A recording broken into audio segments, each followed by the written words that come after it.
நல்லெண்ணெய் 2 ஸ்பூன் ஊற்றிக்கலாம். கடுகு, கடலைப்பருப்பு, 2 தாளிப்பு உளுந்து, ஒரு துண்டு இஞ்சியும் 2 பச்சை மிளகாவும் போட்டு தட்டி வச்சுருக்கிறேன்.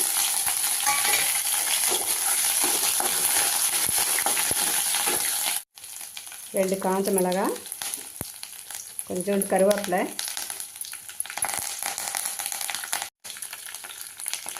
கொஞ்சோண்டு பெருங்காயம், சாப்பாடு 2 கப் ஆற வச்சுருக்கிறேன்.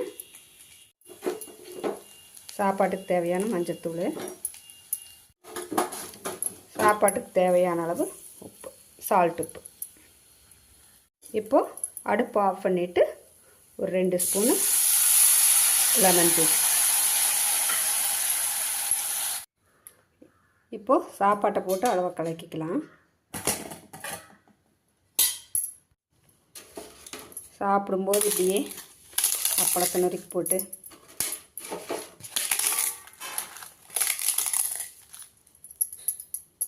ஒரு கலக்கி. தக்காளி தொக்கோட லெமன் ரைஸ் ரெடி. வாங்க சாப்பிட்லாம்.